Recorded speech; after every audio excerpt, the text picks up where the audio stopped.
मैं दिलीप पोरवाल उदयपुर से हूँ। माइक से रखें। मैं दिलीप पोरवाल उदयपुर से हूँ।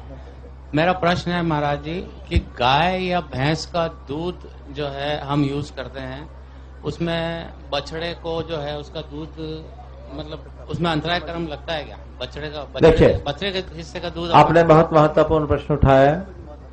दूध पिए, दूध को गोरस के रूप में लिया है और दूध पीने का हमारे शास्त्रों में निषेध नहीं। लेकिन एक बात ध्यान रखना चाहिए, आजकल दूध को जो पहले पशुपालन था अब एक उद्योग का रूप लेता जा रहा है और इसमें एक बड़ी विकृति सामने आ रही है। वो ये है कि बछड़ों को या गाय भैंस के पाड़ियों को अब जीवित नहीं रखा जाता, उन्हें छोड़ दिया जाता है और वे अकाल में मौत के शिकार बन जाते हैं। ऐसा दूध पीने योग्य नहीं है। अपनी मौत यदि कोई मर जाए तो आप उसका दूध पिए, कोई दोष नहीं।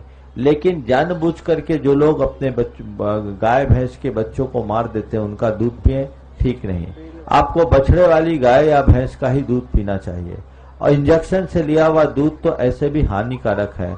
ऑक्सीटॉक्सिन नामक इंजेक्शन लगा करके जो दूध उत्पादन किया जाता है वो कैंसर जैसे भयानक रोगों का कारण है। इससे गाय भैंस को मर्मांतक पीड़ा भी होती है, तो वो दूध सात्विक दूध की श्रेणी में नहीं आएगा।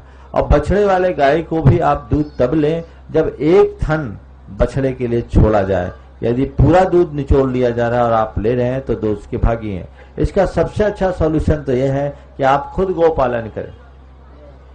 आजकल गौपालन की परंपरा खत्म हो गई, कुत्ता पालन की प्रक्रिया शुरू हो गई। भारत में हर घर में गाय रखा जाता था। गाय को लक्ष्मी का प्रतीक माना जाता था। आचार्य वीरसेन महाराज ने धवला में लिखा, या श्री सा गौ, जो भी संपत्ति है वह गाय है। और गाय को अगर जिस घर में बछड़े समेत गाय रंभाती है उस घर में वात्सल्य भाव की अभिव्यक्ति होती है, पॉजिटिव एनर्जी का फ्लो बढ़ता है।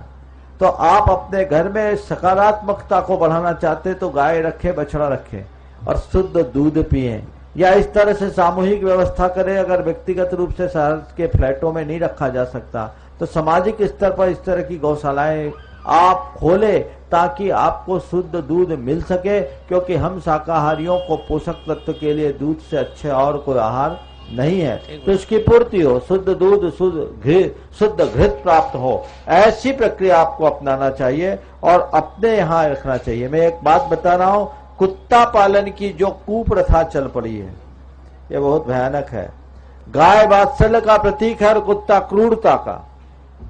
घर से गाय का विदा होना और कुत्ते का आ जाना इस बात का द्योतक है कि घर में क्रूरता ने स्थान बना लिया और वात्सल्य की विदाई हो गई। ठीक बात। मैंने ये अनुभव किया है, मैंने कुछ जगह प्रयोग भी कराया कि लोगों ने अपने घर में या अपने प्लाट्स वगैरह में बछड़े समेत गाय रखा। आपसी संग्रह और संक्लेश और संघर्ष विद्वेष शांत हुए। एक व्यक्ति है जो बहुत परेशान रहता था, उसकी फैक्ट्री में कई दिनों से इस तरह की परेशानियां होती थी। मैंने चूंकि एक प्रकरण में पढ़ा था कि भरत चक्रवर्ती ने जब 16 अशुभ सपने देखे तो अशुभ सपने देखने के बाद उनकी शांति के लिए उन्होंने भगवान का महाअभिषेक पूजन किया और पात्रदान दिया। साथ में एक तांत्रिक क्रिया की। आदि पुराण में लिखा है वो क्रिया में क्या किया कि गायों को, बछड़े वाली गायों को एक साथ धरती पर उसके दूध को निचलो धुआया, बर्तन में नहीं धुआया। सारा दूध, बछड़े के अलावा जो दूध था, धरती को उस दूध से तर किया। मैं कोई भी ग्रंथ पढ़ता हूं तो केवल उस ग्रंथ को ग्रंथ के रूप। महाराज जी, राजमती छाबड़ा और माणिकचंद जी छाबड़ा ब्रह्मपुर से पूछते हैं कि महाराज जी, हम प्रतिमा लेना चाहते हैं पर दूध और पानी समस्या है।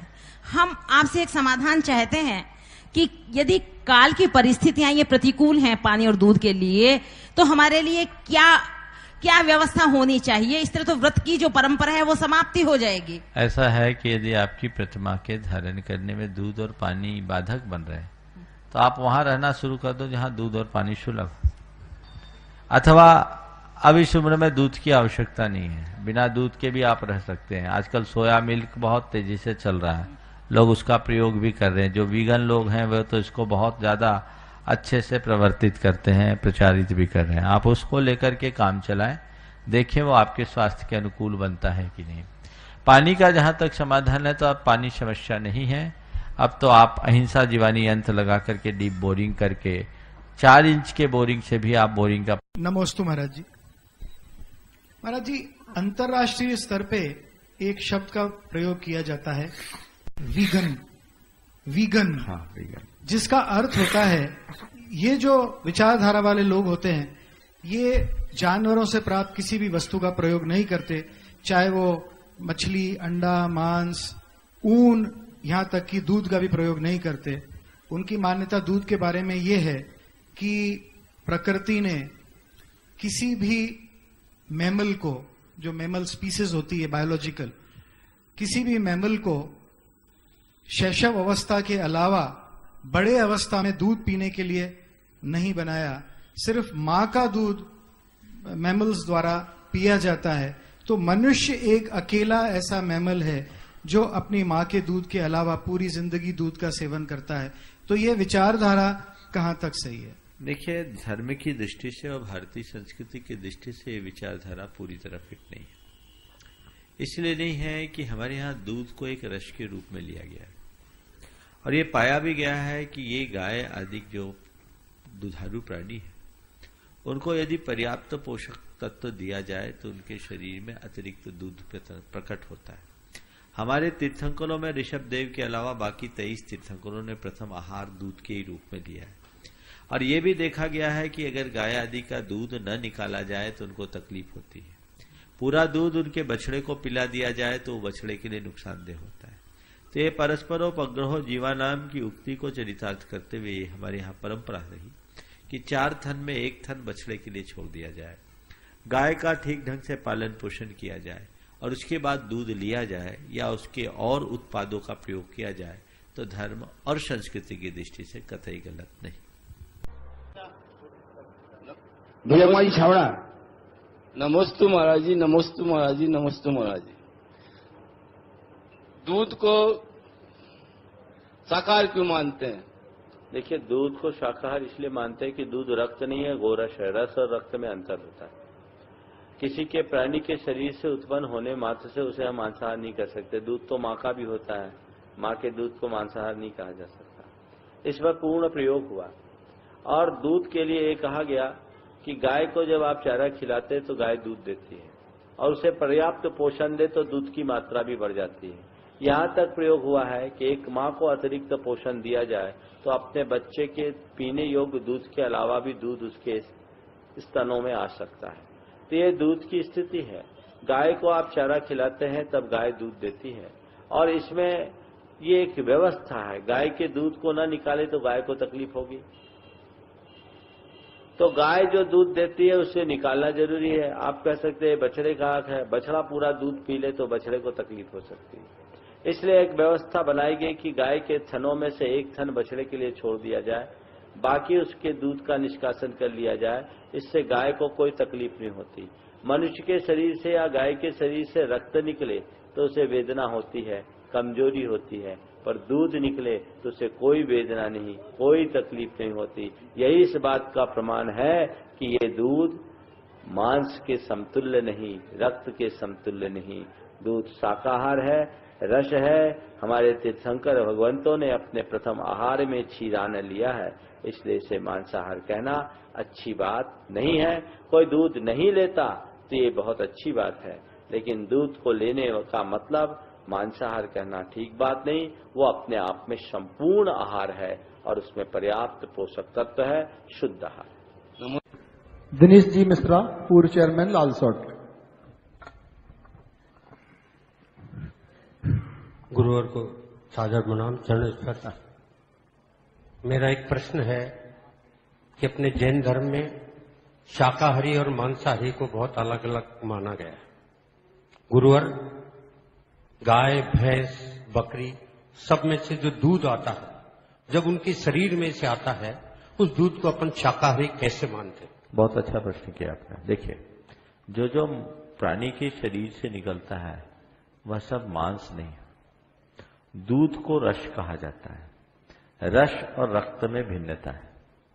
रक्त आप धरती पर डालो, उसका रूप अलग होगा और रस को धरती पर डालो, रूप अलग होगा।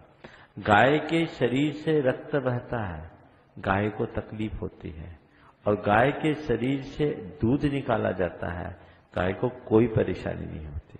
यदि गाय के शरीर से दूध न निकाला जाए तो गाय को कष्ट होगा, लेकिन गाय के शरीर से रक्त निकाल दिया जाए तो ज्यादा निकल जाने पर गाय बचती ही नहीं। तो रक्त अलग चीज है, रस अलग चीज है।